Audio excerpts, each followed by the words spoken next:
Hello student, निबंध लेखन ज्याला 8 गुण असतात हा अतिशय महत्त्वाचा प्रश्न साध्या ट्रिक्सने लिहिता येतो. अगदी सिंपल ट्रिक आणि याला पाठांतराची गरज नाही, काहीच नाही. फक्त लिहायचं कसं हे समजलं की 8 गुण तुमचेच. चला तर आज साध्या आणि सोप्या ट्रिक्स तुम्हाला मी सांगणार आहे ज्याच्यामुळे तुमचे 8 गुण पक्के होणार आहेत. त्याचबरोबर मी तुम्हाला आजपर्यंत आलेले काही इम्पॉर्टंट असे निबंध सांगणार आहे आणि त्याचबरोबर उद्याच्या म्हणजे 2025च्या येणाऱ्या पेपरला तुम्हाला कोणते निबंध येतील तेही मी तुम्हाला देणार आहे. चला तर बघूया कसं लिहायचा असतो हा निबंध प्रकार. त्याच्यामध्ये बघा प्रामुख्याने तुमच्या परीक्षेला आत्मकथन हा निबंध प्रकार खूप जास्त वेळेस आलेला आहे, जवळपास तोच आलेला आहे. सो त्यामुळे आपण आत्मकथनपर निबंध सर्व पाहणार आहोत. तर कोणत्या ट्रिक्स वापरायच्यात पाहूया. पहा, ह्या साध्या सोप्या अशा ट्रिक्स आहेत. पहिली ट्रिक की मी स्वतः ती वस्तू आहे असं समजा. ज्यावर कोणाचा आत्मकथनपर निबंध दिलेला असतो तो साधारणतः पुस्तक, आरसा या प्रकारच्या वस्तू दिलेल्या असतात. सो ती वस्तू तुम्ही आहात असं समजायचंय. दुसरी महत्त्वाची ट्रिक आहे की मीची भाषा वापरा. मीची भाषा म्हणजे कशी की जसं की तुमच्या निबंधामध्ये आलं पाहिजे मी, मला, माझ्यासोबत अशा प्रकारे वाक्य आले पाहिजेत. तो त्याला असं नाही.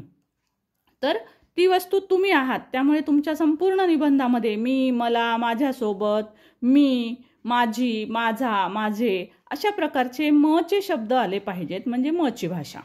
ओके, एवढा जर हा इम्पॉर्टंट पॉईंट आहे, हा अतिशय इम्पॉर्टंट पॉईंट आहे. याच्यामध्ये मी, मला, माझी अशी जर भाषा आली तर तुमचा निबंध जो आहे तुम्हाला 8 पैकी 8 जरी नाही पडले तर 6 पर्यंत मार्क तर 100% पडणार आहेत.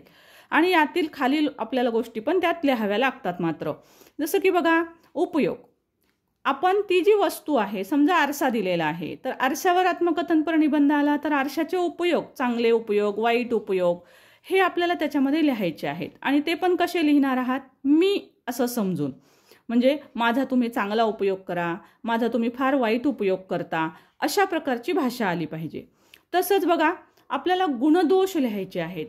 जसं समजा की पुस्तक आलेलं असेल तर पुस्तकामध्ये कोणते गुण आहेत, पुस्तकामध्ये कोणते दोष आहेत, या प्रकारचे सर्व वाक्य ह्याच्यामध्ये आले पाहिजेत, मुद्दे आले पाहिजेत. म्हणजे थोडक्यात पहा, तुम्ही हे 5 पॅरेग्राफ म्हणू शकता.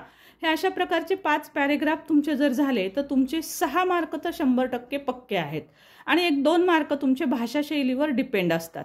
याच्यामध्ये शेवटी किंवा मध्ये आधी कुठे पण तुम्हाला खंत लिहायची आहे. खंत म्हणजे कसं की तुम्ही वाईट प्रकारे कसं वागत आहात त्या वस्तूसोबत. समजा आरसा असेल तर आरशासोबत तुम्ही कसं वाईट वागता, समजा पुस्तक असेल तर पुस्तकासोबत तुम्ही कसं वाईट वागता, पुस्तकाला नीट वापरत नाही, पुस्तकाची पानं फाडता वगैरे, ही त्याची खंत. आता मी तुम्हाला या सगळ्या मुद्द्यांच्या मदतीनं आत्मकथनपर निबंध कसे लिहायचे आहेत ते सांगणार आहे. आणि त्याच्यानंतर इम्पॉर्टंट असे आजपर्यंत जास्तीत जास्त परीक्षेला आलेले निबंध सांगणार आहे. त्याचबरोबर पुढच्या परीक्षेला येणारे निबंध पण पाहूया. आता पहा, इथे पाहूया निबंध. मी आरसा बोलतोय. आता याच्यामध्ये शब्द पहा. मी आरशासमोर बसून माझी मिशी निरखत होतो. मला माझ्या मिशीचा आकार नीटनेटका पाहिजे. मी माझी मिशी निरखत बसलो होतो. तेवढ्यात मला जोरात हसण्याचा आवाज आला. मी वेड्यासारखा इकडे तिकडे पाहू लागलो. ओके, अशा प्रकारे मी पासून सुरुवात केलेली आहे आणि मीच बोलतो आहे. अशा पद्धतीनं तुम्हाला हा सर्व निबंध लिहिलेला दिसेल. ओके, याच्या अगोदर आत्मकथनपर निबंधावर मी एक व्हिडिओ केलेला आहे, तो सुद्धा जरूर याच्यामध्ये डिस्क्रिप्शन बॉक्समध्ये देईल, तोही जरूर पाहून घ्या. तर पहा, याच्यामध्ये सुद्धा पुढील प्रकारे त्याचे उपयोग लिहिलेले आहेत. आरशाचा शोध कसा लागला, माहीत असेल तर लिहू शकता, नसेल तर नाही लिहिला तरी चालतो. त्यानंतर आरशाचे विविध प्रकार हे सर्व लिहिलेलं आहे. आरशाच्या बाबतीमध्ये तुम्ही खंत लिहू शकता, त्याचे उपयोग लिहू शकता, जसं मी तुम्हाला निबंधात पॉईंट दिले होते. सो अशा प्रकारे त्याचा शेवट करता येतो. अजून एक निबंध दाखवते. हा पण पहा कशा पद्धतीनं लिहिलेला आहे. मी पुस्तक बोलतोय.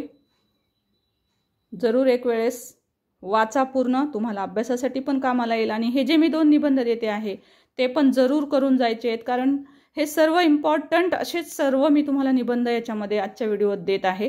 सो आजच्या व्हिडिओत जेवढे काही नावं मी तुम्हाला दिलेले आहेत आणि दाखवलेले आहेत ते सर्व निबंधाचे प्रकार तुम्ही रेडीच करून जायचं आहे।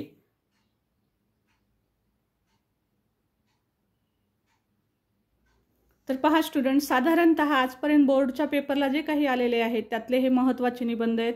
समुद्र, पुस्तक, आरसा, इसवी सन सहित मी दिलेलं आहे। त्याचबरोबर आता इथून पुढच्या परीक्षेला कोणते येऊ शकतात जे की तुमच्या अभ्यासक्रमावर आधारित आहेत त्याच्यानुसार पहा हे 5 निबंध प्रकार आहेत। एकतर ट्रेंडिंग सब्जेक्ट येत असतात किंवा मग तुमच्या पुस्तकावर आधारित जे तुमचे धडे आहेत त्यावर आधारित। सो म्हणून पोपट किंवा सैनिक जवानाचा आत्मवृत्त, वृक्ष, पेन, मोबाईल, सध्या मोबाईल विषय जोरात आहे त्यामुळे मोबाईलचं आत्मकथन येऊ शकतं।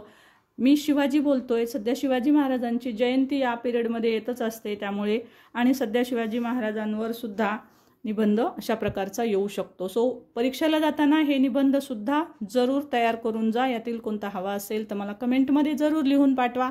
अजूनही काही गोष्टी मी तुम्हाला देणार आहे, जसं की वाक्प्रचार तुम्हाला द्यायचे आहेत। सो ज्या गोष्टी आजपर्यंत दिलेल्या नाहीत आणि ज्या आवश्यक आहेत, ज्यांच्या कमेंटमध्ये मला सूचना येत आहेत त्या मी जरूर देते।